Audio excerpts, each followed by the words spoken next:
ఆత్మావలోకన కార్యక్రమానికి స్వాగతం, సుస్వాగతం. వెల్కమ్ టు అవర్ ఛానల్ ఆత్మావలోకనం. యథావిధిగా మనం ఒక మంచి మాటను ఆత్మావలోకనంలో గుర్తు చేసుకుంటూ ఉంటాం. ఈ వీడియో మొన్న చేసినటువంటి పక్ష ప్రణాళికలో మనం పెట్టుకోవాల్సిన అంశాలు, దానివల్ల మనకు సత్ఫలితాలు ఎలా వస్తాయి అనే దాని మీద మనం చేసాం వీడియో. దాని కంటిన్యూషన్గా ఈరోజు మనం తదుపరి 2 అంశాలు, అంటే మొన్నటి వీడియోలో సెల్ ఫోన్ గురించి, ఆహారపు అలవాట్ల గురించి మనం మాట్లాడుకున్నాం. ఈరోజు ఇంకా 2 మనం పక్ష ప్రణాళికలో పెట్టుకోవాల్సిన ముఖ్యమైన అంశాల గురించి మాట్లాడుకుందాం. మొట్టమొదటిది మనకు నిద్ర. అంటే ఇది మూడో పెట్టుకోవాల్సిన అంశము పక్ష ప్రణాళికలో. ఎందుకంటే దానికి అంత ప్రాధాన్యత ఉంది. ఎంత అలసినా, ఎంత మనం బడలినా, ఆ నిద్ర అనేది మనల్ని మళ్ళీ నిస్త్రాణమైనటువంటి మన శక్తిని కూడగట్టి మనకు మళ్ళీ శక్తిని ఇచ్చేటువంటి సాధనం నిద్ర. అంటే మన మెకానిజం ఆటోమేటికలీ మనం ఎలా రీఛార్జ్ అవ్వాలి అనేది సృష్టిలోనే ఉంది. అందుకని నిద్రకు అంత ప్రాధాన్యత ఉంది. మనము శరీరం అలసిపోయినప్పుడు నిద్రతో అంటే తిరిగి రికవర్ అవుతాం. అలాగే మనసు అలసిపోయినప్పుడు మనము మౌనంతో రికవర్ అవ్వచ్చు. శరీరం బడిలినప్పుడు ఎలా మనకు నిద్ర అంటే ఆ బడలికను పోగొడుతుందో, మనం మానసికంగా అలసినప్పుడు కొన్నిసార్లు మనసు అలసిపోతుంటుంది. అలాంటి టైంలో మనం కొద్ది టైంని మనము మౌనంగా కూర్చొని ప్రశాంతంగా రిలాక్స్ అయితే ఆ మౌనం కొత్త శక్తినిస్తుంది మనసుకు. అందుకని ఇది తప్పకుండా మనం ఆచరించవలసినటువంటి అవసరం ఉంది. కాబట్టి అది పక్ష ప్రణాళికలో మనము ఆ అంశాన్ని చేర్చుకోవాలి. నిద్ర అనేది, టైమ్లీ నిద్ర అనేది మనకు మన బాడీ మెకానిజంని బట్టి అది చాలా శక్తివంతంగా బాడీ పనిచేయడానికి పనికొస్తూ ఉంటుంది. అది కాకుండా ఈ రోజుల్లో ఈ మనకు ఫారిన్ అంటే కంపెనీస్ ఉండడం వల్ల వాళ్లకు మనకు రాత్రి అయినప్పుడు వాళ్ళకు పగలు, వాళ్ళకు పగలైనప్పుడు మనకు రాత్రి ఉండడం వల్ల ఎంప్లాయీస్ చాలామంది, అంటే సాఫ్ట్వేర్ వాళ్ళు కావచ్చు, లేదు ఫారిన్ కంట్రీస్ అంటే కంపెనీస్తో టైఅప్ అయిన ఇక్కడి కంపెనీస్ వాళ్ళు కావచ్చు, లేట్ నైట్ వరకు ఉంటుంది వాళ్ళకు. అది చాలా వరకు మనుషులకు చాలా ఇబ్బంది పెడుతోంది. ఏంటంటే చాలా వరకు శరీరం మీద అంటే దాని ప్రభావం పడుతోంది. కానీ తప్పదు, అది ఎంప్లాయ్మెంట్ కాబట్టి, మన జీవనోపాధులు, మనం ఎంచుకున్న ఉద్యోగాలు కాబట్టి వాటిని మనం ఏం చేయలేం. కానీ మనం దాన్ని ఎంతవరకు మన బాడీకి ఇబ్బంది లేకుండా చూసుకోవడానికి అవకాశం ఉంటుందో అంతవరకు దాన్ని మనము మనకు అనుగుణంగా మలుచుకోవడానికి ప్రయత్నం చేయాలి. అది ఒకటి. ఇక రెండవది, ఎవరైనా ఎంప్లాయీస్ ఉన్నప్పుడు ఒకే చోట కూర్చొని పనిచేసే వాళ్ళు ఎక్కువగా ఉన్నప్పుడు, లేట్ నైట్ వరకు వర్క్ చేసేవాళ్ళు అయినప్పుడు, మనం మధ్యలో కొద్దిగా లేచి బ్రేక్ చేసుకుంటూ, అంటే బాడీ ఒకే చోట ఉన్నందువల్ల దాని ఇంపాక్ట్ మనకు పడుతూ ఉంటుంది. అంటే బాడీ ఒకే చోట ఉండడం వల్ల కదలికలు ఉండవు బాడీలో. అంటే ఇంతకుముందు రోజుల్లో మనం మాన్యువల్ వర్క్ చేసేవాళ్ళం కాబట్టి ఎప్పుడు చేతులు, కాళ్ళు ఏదైనా కదులుతూ ఉండేది మనకు వర్క్లో.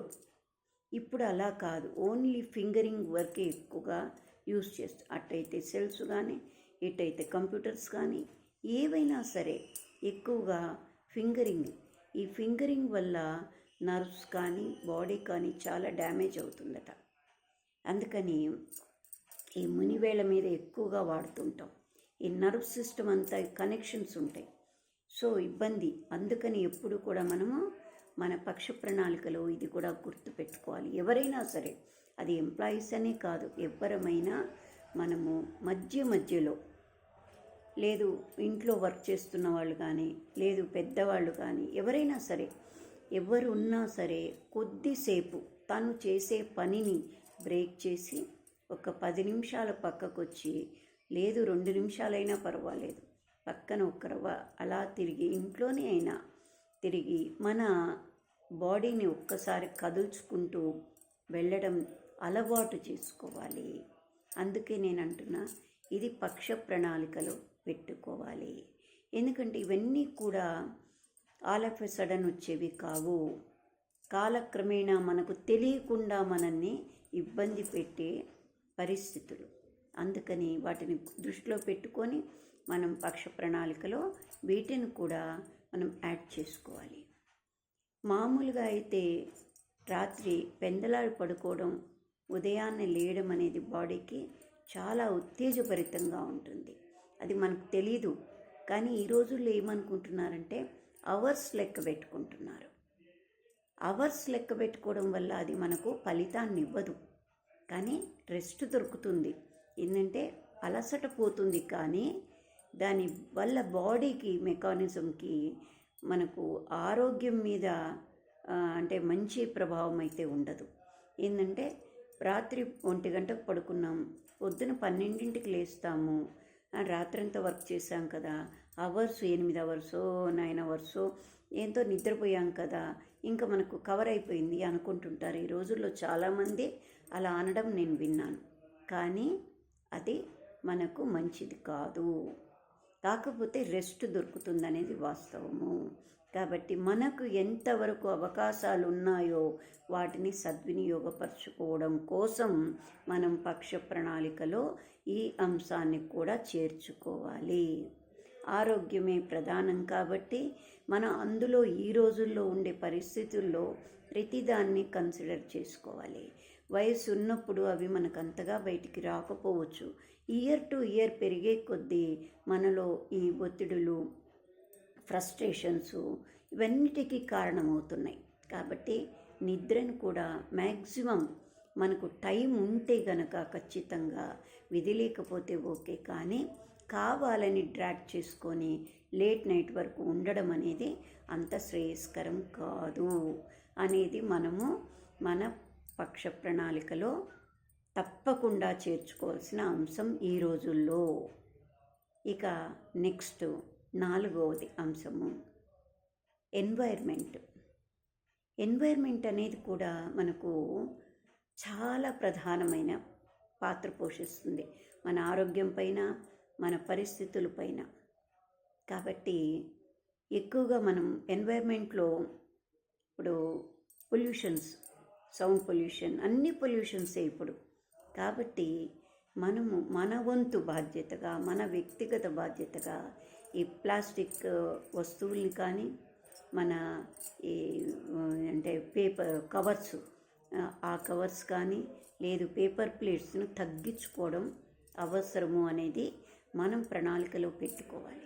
ఎందుకంటే అవి భూమిలో కలవు, ప్లస్ వాటర్లో మనం ఆహారం తిన్నప్పుడు ఆ కెమికల్స్ దాంట్లో కలిపితేనే ఆ ప్లేట్లలో తయారవుతుంటాయి. ఎందుకంటే వేడి పదార్థం పెట్టినా కూడా పాడు కాకుండా ఉండడానికి వాటిల్లో కెమికల్స్ కలుపుతారట. నేను చాలా చోట్ల దాన్ని అబ్జర్వ్ చేశాను, ప్లస్ విన్నాను. కాబట్టి మీతో షేర్ చేసుకుంటున్నాను. అవి తినడం వల్ల ఇప్పటి రోజుల్లో ఎక్కువగా, అంటే నేను చెప్పకూడదు కానీ కొన్ని అనారోగ్యాలు ఎక్కువగా పెరుగుతున్నాయి. వాటికి కారణమవుతుందట. అందుకని ఏ అనారోగ్యమైనా అనారోగ్యమే కదా, ఏది కూడా రాకుండా మన ప్రయత్నం చేస్తే మనం తప్పించుకోలేనప్పుడు దాన్ని మనం ఏం చేయలేము.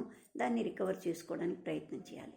కానీ మన చేతుల్లో ఉన్నంత వరకు దాన్ని అవాయిడ్ చేసుకోవడానికి మన ప్రయత్న లోపం అయితే ఉండకూడదు.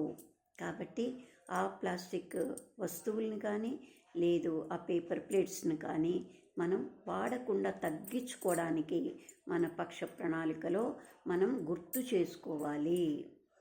ప్లస్ చెత్త ఎక్కడంటే అక్కడ పడేసుకోవడం కానీ, అవి ఎవరైనా పడేసినా మనము చెప్పడానికి ప్రయత్నం కూడా చేయొచ్చు వ్యక్తిగతంగా. ఎందుకంటే దాని ప్రభావం దోమలు, నీరు చేరడం, చెత్త కుళ్ళి వాసనలు ఇవన్నీ జరుగుతున్నాయి చుట్టూ.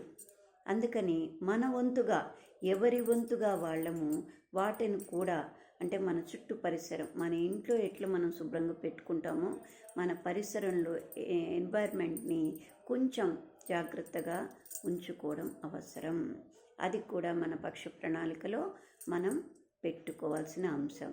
ఎందుకంటే ఈ అలవాట్లన్నీ కూడా మనము అన్నిటినీ ఫాలో అవుతూ ఇదొక్కటి ఉన్నా కూడా ఆ పొల్యూషన్ వల్ల మనం కూడా దెబ్బతింటాం. అందుకని ప్రతి వ్యక్తి అలా ఎవరికి వాళ్ళు అనుకున్నట్లయితే మన ఎన్వైర్న్మెంట్ని మనకు తెలియకుండానే రక్షించుకున్న వాళ్ళం అవుతాము. అందుకని ఇది ఒక ప్రధాన అంశంగా నేను పక్ష ప్రణాళికలో పెట్టుకోవాలి అని చెప్తున్నాను. ఇక స్ట్రెస్ ఎక్కువగా దీంట్లోనే భాగమనుకోండి. స్ట్రెస్ కూడా ఎక్కువ స్ట్రెస్ పడుతుంటాం. ఎవరో ఒకరు ఏదో అన్నారు అది వెంటనే మనసుకు తగుల్చుకుంటుంటాం. దానివల్ల తెలియకుండానే మనసులో ఇబ్బంది, బాధ కలుగుతుంటాయి. దానివల్ల బాడీ చాలా నష్టపోతూ ఉంటుంది. కానీ అన్నవాళ్ళు అనేస్తారు, కానీ మనం తీసుకున్నప్పుడు అది మన శరీరం మీద చాలా ఇబ్బంది పెడుతుంది. అందుకని ప్రాక్టీస్ మేక్స్ మ్యాన్ పర్ఫెక్ట్ అంటారు కదా.